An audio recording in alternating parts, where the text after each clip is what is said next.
Negeri Indah Indonesia adalah tujuan warga dunia dari zaman dahulu kala dengan sejarah kerajaan Salakanegara yang rajanya berasal dari India. Tak heran istilah Adiaksa yang berasal dari bahasa Sanskerta turut serta dan ada dalam istilah maupun bahasa kita. Adiaksa mendampingi dan membantu mengatasi masalah yang dihadapi para raja. Adiaksa adalah penasehat, memiliki kemuliaan dan cara berpikir hebat. Gajah Mada dari Kerajaan Mojopahit adalah Adiaksa yang terdata. Mahapatih Gajah Mada pada masanya menyusun semua piagam hukum yang terkenal dengan Kitab Hukum Gajah Mada.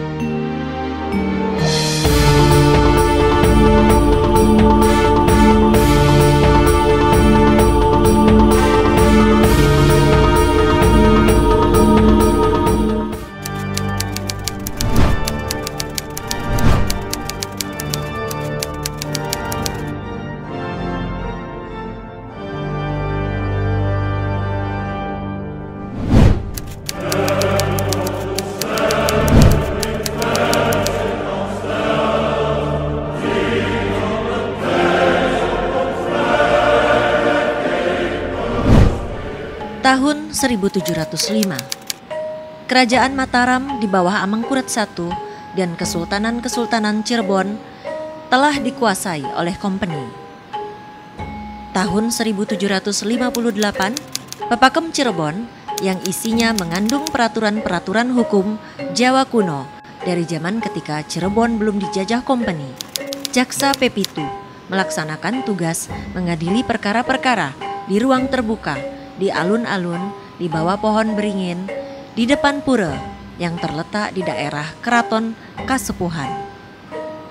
Dalam Pepakem Cirebon tersebut, jaksa dilambangkan sebagai Candra Tirta Sari Cakra.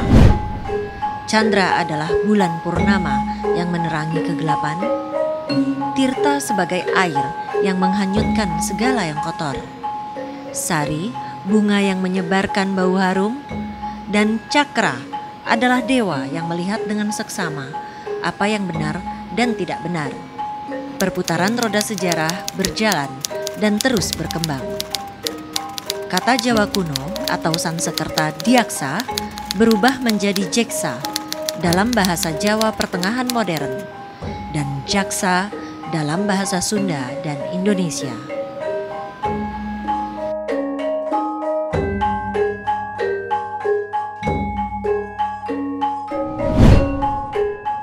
Sebelum menyatu menjadi negara Republik Indonesia, kita melalui masa-masa kerajaan, kesultanan, juga masa dijajah.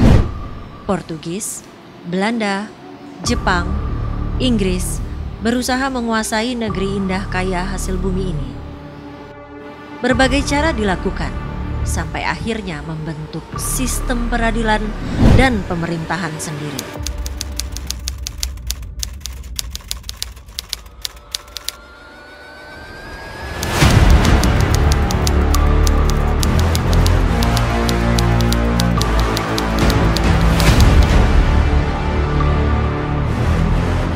Sistem peradilan dan pemerintahan pada saat itu menjadi kaki tangan penjajah daripada pengayom rakyat. Lembaga penuntutan hadir pada 18 April 1827. 1 Mei 1848 diberlakukannya organisasi peradilan dan kebijaksanaan justisi.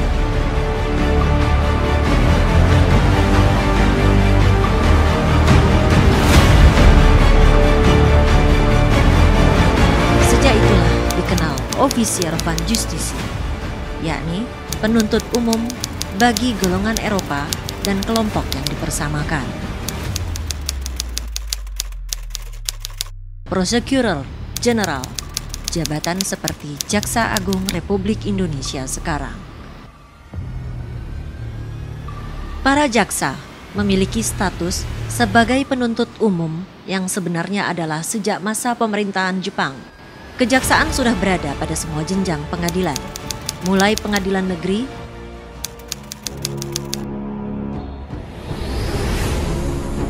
pengadilan tinggi, hingga pengadilan agung.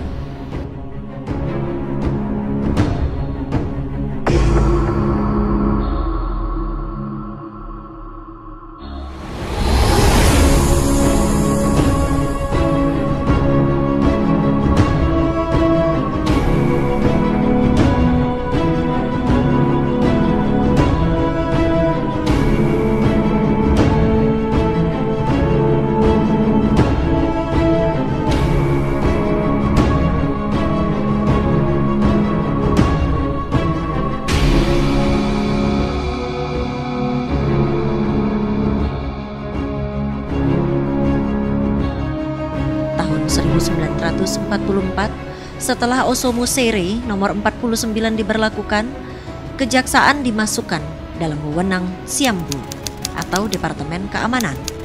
Dengan demikian, kejaksaan sudah memiliki fungsi mencari atau menyidik kejahatan dan pelanggaran yang disebut penyidikan,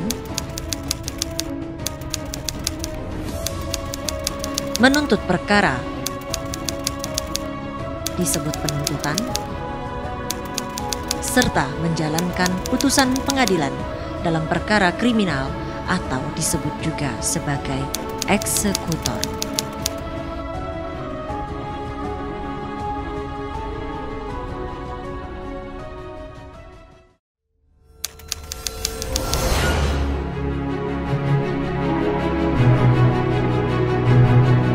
Tahun 1945, kita masih dijajah Jepang.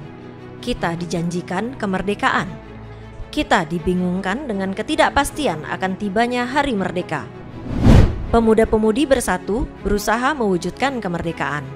Ada yang cari aman dengan mengikuti arahan penjajah, ada yang tidak percaya dengan arahan Jepang yang diduga tidak akan melepaskan Indonesia karena kekalahannya di Asia Timur Raya. Jepang masih membutuhkan kita sebagai sandera. Janji kemerdekaan hanyalah angin surga. Kata proklamasi nanti hanya menjadi statement bahwa kita adalah negara yang tetap terjajah dengan bahasa yang lebih indah.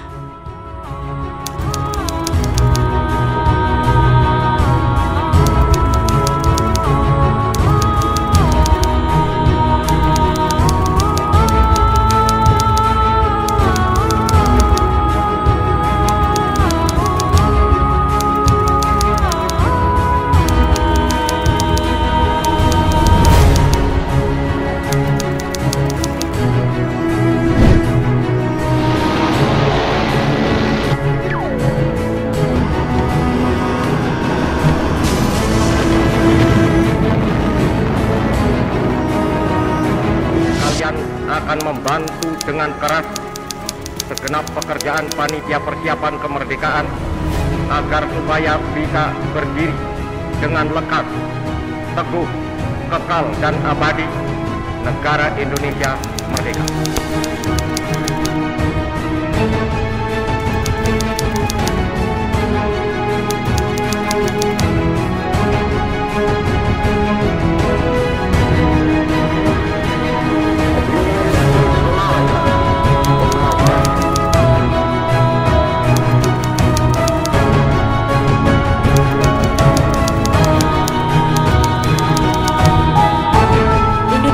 Merdeka secara hormat, bukan hadiah dari penjajah.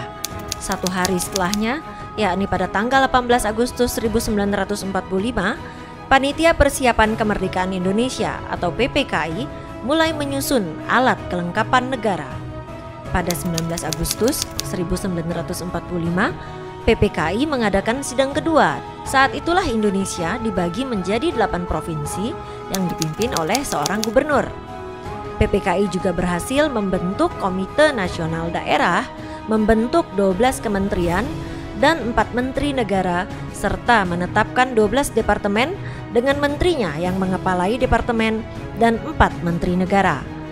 Diangkat pula beberapa pejabat tinggi negara, yakni Ketua Mahkamah Agung, Jaksa Agung Gatot Taruna Miharja, Sekretaris Negara, dan Juru Bicara Negara. 5 September 1945, Kabinet pertama dilantik. Pada saat itu, badan negara dan peraturan yang ada adalah peninggalan pemerintahan Jepang dan kolonial Belanda.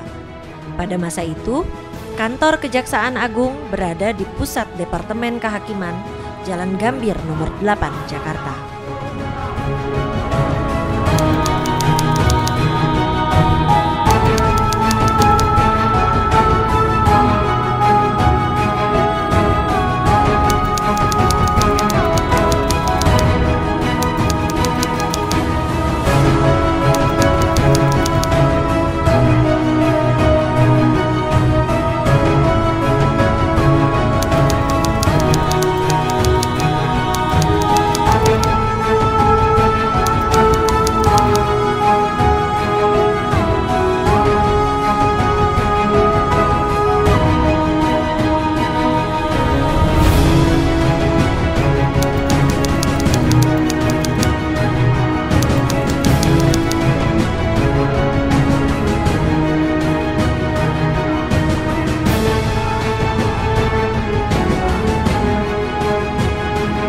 Tak lama setelah proklamasi, pada tanggal 29 September 1945, pasukan sekutu yang terdiri dari tentara Inggris dan Australia memasuki wilayah Indonesia untuk melucuti tentara Jepang serta membebaskan tawanan-tawanan perang.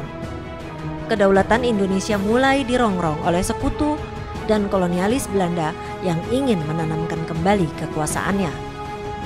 Pemerintah mengeluarkan maklumat pada tanggal 1 Oktober 1945 tentang pemasukan kejaksaan dan kepolisian masing-masing ke dalam lingkungan Departemen Kehakiman dan Departemen Dalam Negeri. 5 Oktober 1945, Jaksa Agung Gatot mengeluarkan maklumat yang memerintahkan agar Kepala Kepolisian Republik Indonesia untuk bertindak lebih keras menjaga keamanan, terutama terhadap Belanda-Belanda yang berusaha membinasakan Republik Indonesia.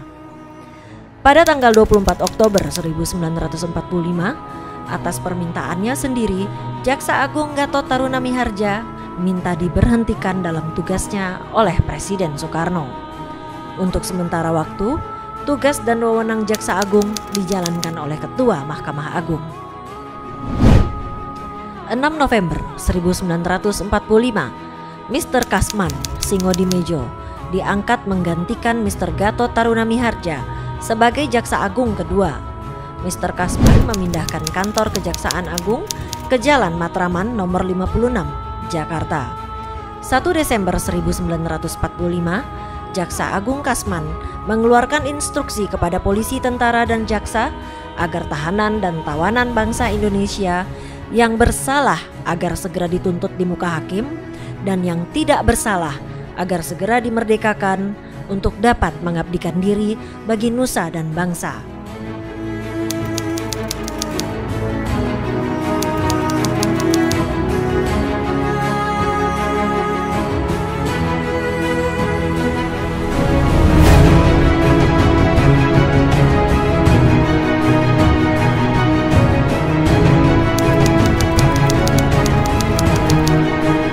Karena situasi dan kondisi keamanan di ibu kota yang disebabkan oleh pengacauan serdadu-serdadu Belanda dan sudah membahayakan aparatur pemerintahan Republik Indonesia, maka sekitar penghujung Desember 1945, kantor Kejaksaan Agung dipindahkan ke Cirebon dan bertempat di salah satu ruangan kantor Kejaksaan Cirebon. 4 Januari 1946, Presiden dan Wakil Presiden hijrah ke Yogyakarta diikuti instansi lain termasuk kejaksaan yang telah berada di Cirebon. Di Yogyakarta, kantor kejaksaan bertempat di Bruderan atau asrama para pendeta Katolik di Jalan Sekodiningrat.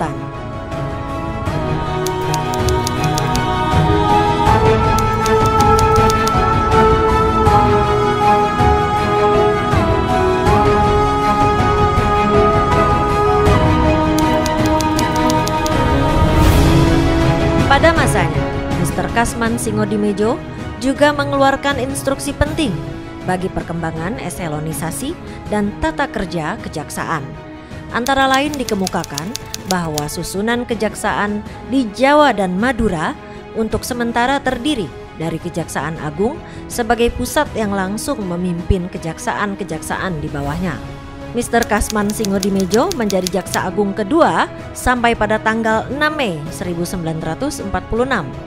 Beliau diberhentikan karena pengangkatannya sebagai Kepala Urusan Kehakiman dan Mahkamah Tinggi pada Kementerian Pertahanan.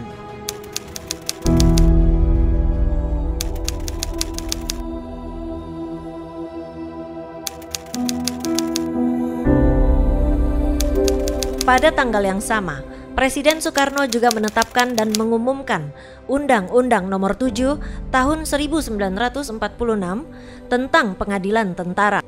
Dalam pasal 9 ayat 1 disebutkan bahwa Jaksa Agung karena jabatannya menjadi Jaksa Tentara Agung. Dan dalam penutup pasal 21 disebutkan bahwa ketua, wakil ketua, anggota-anggota, jaksa, serta panitera pengadilan tentara yang bukan opsir tentara oleh Presiden diberi pangkat militer sesuai dengan kedudukannya masing-masing. Dalam peraturan pemerintah ini diputuskan dan ditetapkan peraturan tentang pangkat jaksa yang tercantum dalam pasal 1 ayat 5 dan 6, yakni Jaksa Tentara Agung diberi pangkat serendah-rendahnya Jenderal Mayor dan Jaksa Tinggi tingkat 1 diberi pangkat serendah-rendahnya Kolonel. Pasal 2 ayat 3 dan 4, yakni Jaksa Tentara diberi pangkat serendah-rendahnya Mayor dan Jaksa Tentara Pengganti diberi pangkat serendah-rendahnya Mayor. 22 Juli 1946, Mr. Tirta Winata dilantik sebagai Jaksa Agung ketiga. Bertempat di Malang, pada tanggal 17 Februari 1947, Presiden menetapkan Undang-Undang Republik Indonesia Nomor 7 Tahun 1947 tentang susunan dan kekuasaan Mahkamah Agung dan Kejaksaan Agung yang diumumkan pada tanggal 3 Maret 1947. Dalam pasal 1 ayat 2 disebutkan bahwa susunan Kejaksaan Agung terdiri dari 1 Jaksa Agung dan beberapa Jaksa Tinggi yang diangkat dan diberhentikan oleh Presiden. Dan dalam pasal 6 ayat 1 yang menetapkan bahwa ketentuan tersebut berlaku surut terhitung tanggal 17 Agustus 1945. Kedudukan Kejaksaan Agung semakin kukuh. 1 September 1947, Jaksa Agung Tirta Winata mengeluarkan surat yang ditujukan kepada Menteri Penerangan yang mengutarakan dengan jelas keadaan kejaksaan di daerah Republik Indonesia, di mana antara lain dikemukakan bahwa pemeliharaan keamanan dan ketertiban termasuk kepolisian preventif berada di bawah pimpinan dan pengawasan Jaksa Agung. 8 Maret 1948 sampai dengan tanggal 27 Mei 1948, peristiwa 3 Juli 1946 di Yogyakarta, yakni peristiwa percobaan coup d'etat oleh unsur militer dan politik seperti antara lain Mayor Jenderal Sudarsono dan Mr. Muhammad Yamin, disidangkan oleh Mahkamah Tentara Agung. Peristiwa ini adalah peristiwa kudeta pertama dalam sejarah Indonesia merdeka. Mahkamah Tentara Agung diketuai oleh Mr. Dr. Kusuma Atmaja dan Jaksa Agung Penuntut Umum adalah Mr. Tirta Winata. Beliau adalah Jaksa Agung pertama yang tampil langsung di pengadilan sebagai penuntut umum.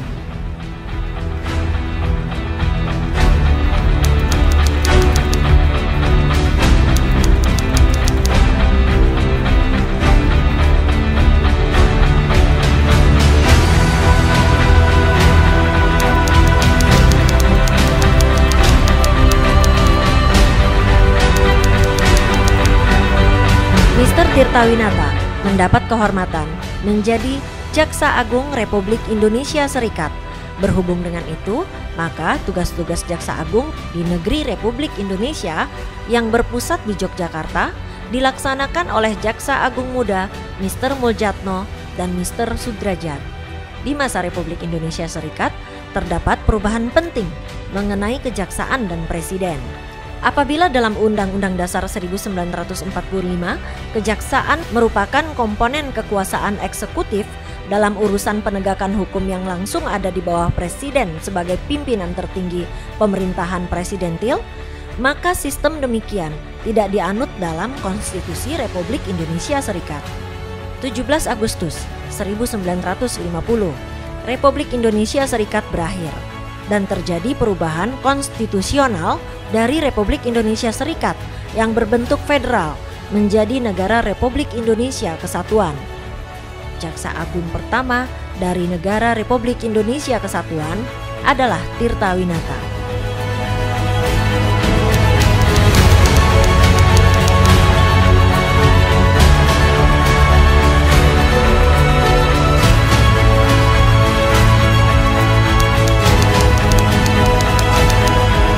Pada masa genting ini, kejaksaan dipimpin oleh Jaksa Agung keempat, yakni Raden Suprapto.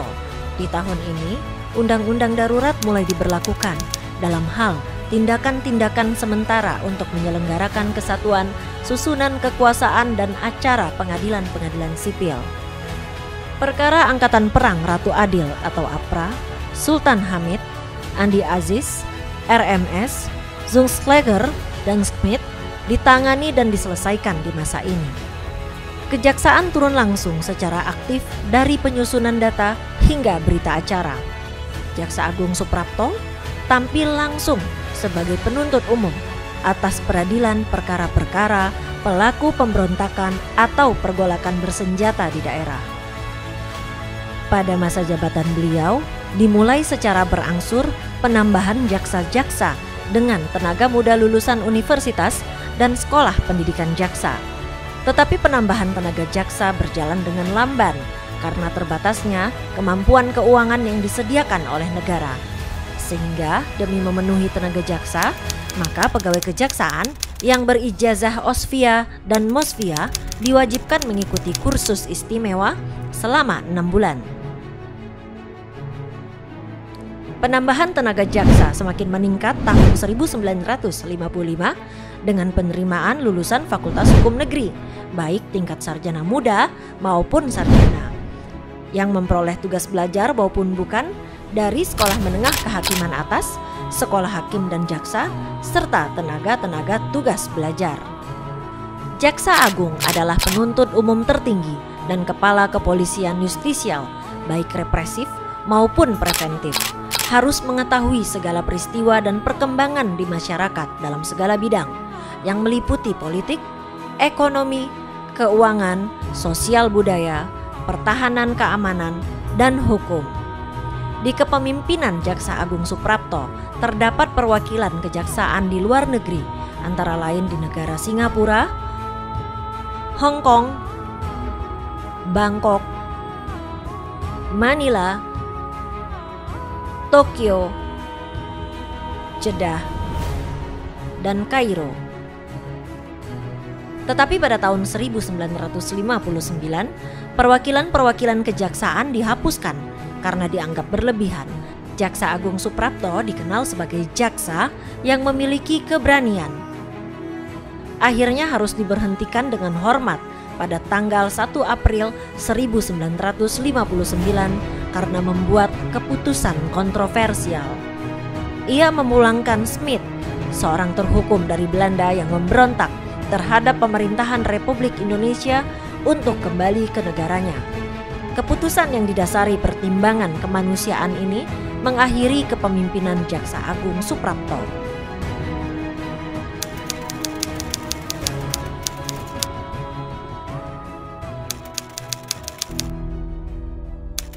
Pengangkatan kembali Mr. Gatot Taruna Miharja menjadi Jaksa Agung pada tanggal 1 April 1959 berlangsung dalam suhu politik yang sedang memanas. Penyebabnya antara lain kegagalan konstituante membentuk Undang-Undang Dasar pengganti Undang-Undang Dasar 1945 serta memberikan keputusan terhadap anjuran Presiden kembali ke Undang-Undang Dasar 1945. Sekarang, hei bangsa Indonesia, bangkitlah kembali. Bangkitlah kembali dengan jiwa proklamasi di dalam kalbu. Tinggalkan alam yang lampau, tetapi jangan mengeluh. Jangan mengeluh. Keluh adalah tanda kelemahan jiwa. Ya, memang alam yang lampau salah. Alam yang lampau itu ini kita rasakan seperti satu pembuangan waktu 10 tahun lamanya. Tetapi toh jangan mengeluh. Berbesarlah hati bahwa kita sekarang ini sedar dan berjalanlah terus. Sekali lagi saudara-saudara, sekali lagi, segala tenaga dan segala modal yang terbukti progresif akan kita ajak dan akan kita ikut sertakan dalam pembangunan Indonesia. Tenaga dan modal bukan asli yang sudah menetap di Indonesia dan yang menyetujui bagi pula sanggup membantu terlaksananya program kabinet kerja akan mendapat tempat dan kesempatan yang wajar dalam usaha kita. Perubahan-perubahan yang terjadi pada kejaksaan adalah bagian dari perubahan struktural dalam rangka retooling organisasi aparatur negara menyeluruh yang dilakukan oleh Presiden Soekarno sebagaimana digariskan dalam amanat tersebut. Sebagaimana yang pertama, di masa jabatan beliau yang kedua ini juga berlangsung sangat singkat, yakni hanya 4 bulan 21 hari saja. 22 September 1959, Adiaksa tegas yang tak kenal takut terus berjuang menyelamatkan keuangan negara ini kembali diberhentikan dengan hormat.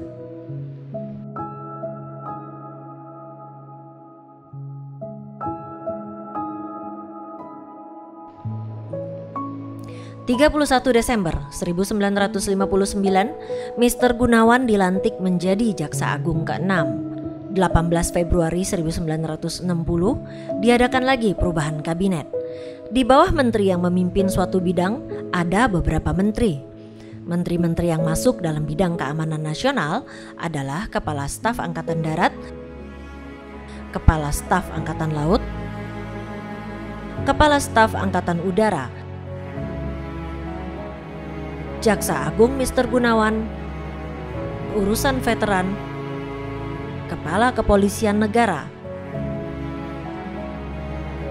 22 Juli 1960, status kejaksaan dari lembaga non-departemen di bawah Departemen Kehakiman menjadi lembaga yang berdiri sendiri dan diperkuat dengan keputusan Presiden nomor 204 tahun 1960 tanggal 15 Agustus 1960 yang berlaku surut terhitung mulai tanggal 22 Juli 1960. Menteri atau Jaksa Agung Mr. Gunawan menetapkan tanggal 22 Juli sebagai Hari Kejaksaan berdasarkan surat keputusan yang dikeluarkan pada tanggal 2 Januari 1961.